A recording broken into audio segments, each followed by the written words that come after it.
di video ini kita akan memberikan rekomendasi laptop Ryzen 3 terbaik buat bulan Juni sampai Juni tahun 2026.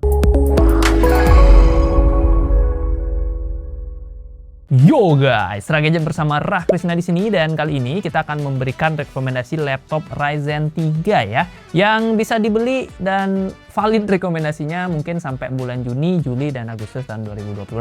Laptop Ryzen 3 di video ini start dari harga 4 jutaan sampai nanti kalau nggak salah ada yang di 8 sampai 9 jutaan. So pastikan kalian simak videonya atau gunakan chapter untuk bisa menemukan laptop Ryzen 3 yang sesuai dengan budget kalian. Sip, kita mulai aja dari laptop yang pertama.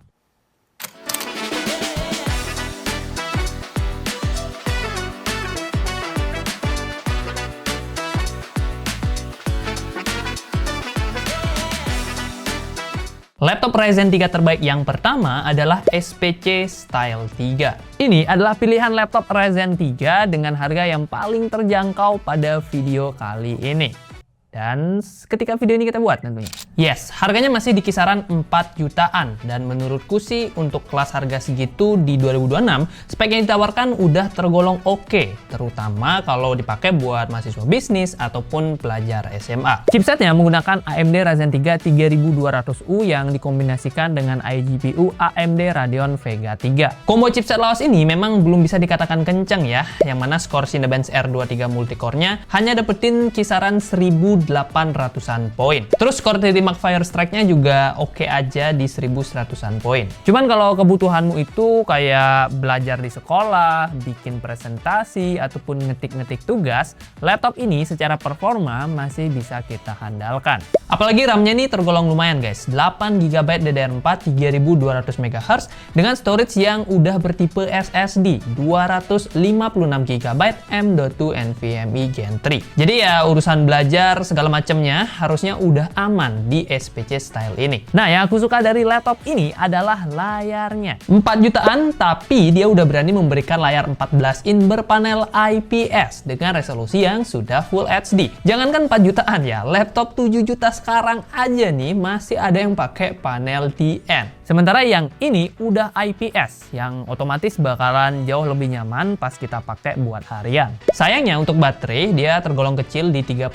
Wh yang kalau dipakai belajar-belajar gitu cuma bertahan kisaran 4 jam aja. Terus dia juga masih DOS, alias harus install atau beli Windows lagi. Ya keluar duit lagi lah intinya. Bobotnya sendiri cukup ringan di 1,4 kg dan portnya tergolong lengkap dengan USB-C, SD card reader, sampai combo audio jack.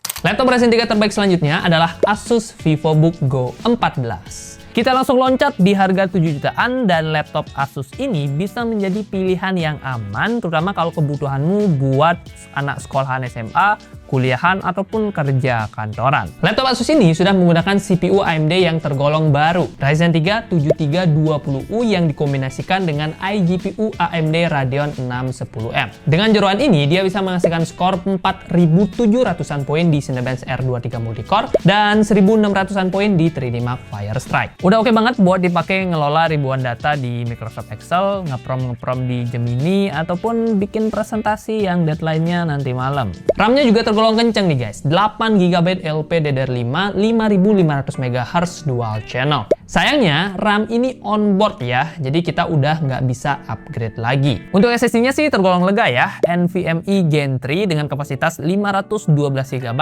dan masih bisa kita ganti. Beralih ke layar, ini dia laptop yang tadi aku mention di nomor 1 ya.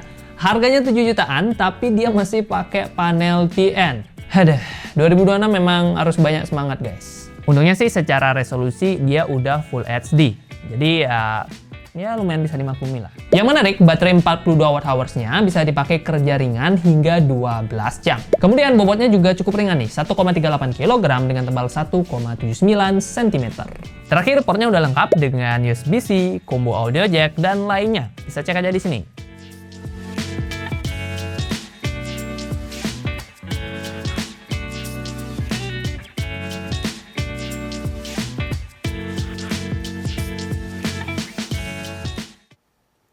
Laptop Ryzen 3 yang ketiga adalah Acer Aspire Lite 14. Kalau disuruh milih mana laptop yang paling worth it di antara kelima laptop pada video ini, jawabannya versi aku ya adalah Acer Aspire. Soalnya di harga 7 jutaan kecil, dia bisa ngasih spek yang paling mendingan lah dibandingkan dengan laptop 7 atau 8 jutaan lainnya. CPU-nya pakai AMD Ryzen 3 5400U yang dikombinasikan dengan AMD Radeon Vega 6. Meskipun dia generasi kelima, tapi secara angka dan data, dia justru yang paling kencang di antara 4 laptop lainnya. Sidemes R23 multicore-nya bisa dapetin kisaran 5400-an poin, dan 3D Mark Strike-nya di kisaran 2500-an poin. So ya, kalau kamu butuh laptop produktivitas yang bisa diajak kerja yang sedikit lebih berat, misalkan buat ngedit video Full HD ataupun ngedit 3D rendering secara tipis-tipis, Aspire Lite ini udah bisa kita handalkan. Untuk RAM sendiri, dia tergolong pas aja ya, 8GB DDR4 3200 MHz dengan SSD yang udah tergolong lega, 512GB M.2 NVMe Gen 3. Untungnya kita masih dikasih satu slot RAM ekstra dan juga untuk slot SSD bawaannya masih bisa kita ganti. Tidak seperti laptop Asus tadi yang layarnya masih TN, laptop SR1 ini sudah menggunakan layar IPS cuy. Dan nggak cuma itu, resolusinya juga udah Full HD+. Yes, rasionya udah 16:10 yang tentunya lebih enak lagi buat dipakai kerja. Baterainya sendiri 58 Wh yang diklaim bisa bertahan dan bisa dipakai kerja lah, kurang lebih sekitar 8 jam. Untuk bobotnya sih lumayan ringan ya, 1,38 kg dengan tebal di 1,89 cm. Terakhir portnya udah lengkap dengan USB-C, HDMI, dan juga micro SD card reader.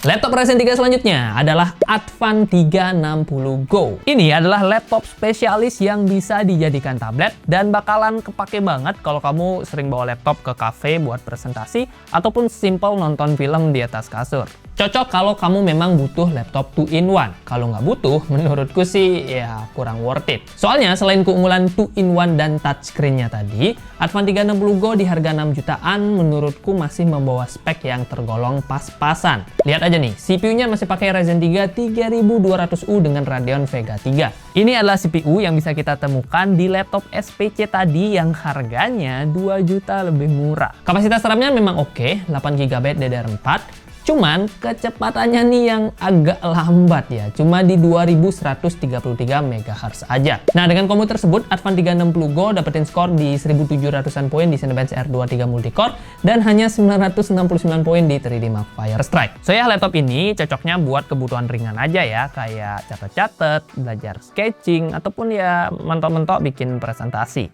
Kalau mau dipakai ngedit atau kerjaan yang cukup berat, mending nambah budget buat beli laptop nomor 2 atau enggak nomor 3 tadi. Secara layar, Advan 360 Go ini juga tergolong bagus guys. Ukurannya 14 inch, IPS Full HD, dan sudah support touchscreen dengan refresh rate di 60Hz. Masih oke lah ya buat dipakai nonton film dan juga harian. Untuk baterainya sayangnya ngepas aja, 45,5 Wh yang dipakai kerja kurang lebih bisa sekitar 5 jam. Bobotnya sendiri juga lumayan berat nih, 1,57 kg dengan tebal 1,93 cm. Dan untuk portnya lengkap ya, ada USB-C full functionnya.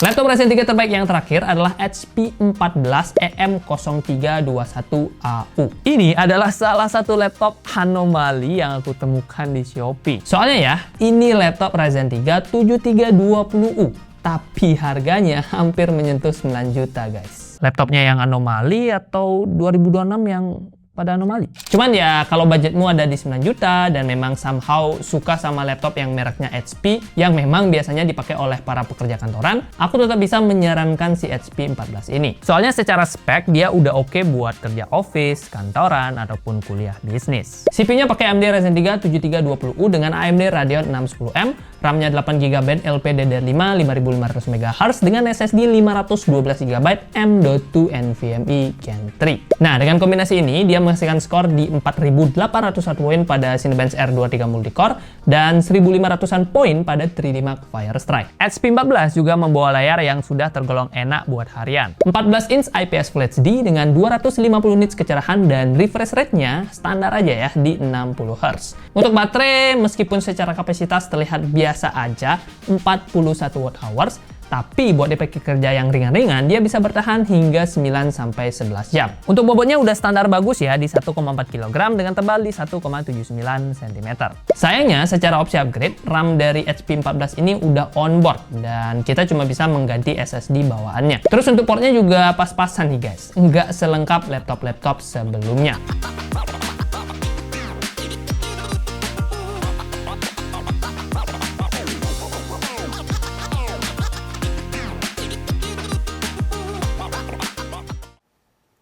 Yo guys, itu dia rekomendasi laptop Ryzen 3 buat bulan Juni sampai Agustus tahun 2026. List lengkap dari kelima laptop tadi bisa kalian temukan aja di keranjangnya YouTube Shopping ya, yang ada di pojokan video atau enggak di deskripsi video. Di sana juga akan ada harga terupdate, yang mana ini penting banget biar kita bisa selalu update dengan harga. Syukur-syukur harganya lebih murah, dan kalaupun sama, syukur-syukur ada promonya. Karena biasanya di 66, 77, 88 YouTube Shopping itu biasanya ada promo sih. Jadi ya, coba cek aja, siapa tahu dapetin harga terbaik.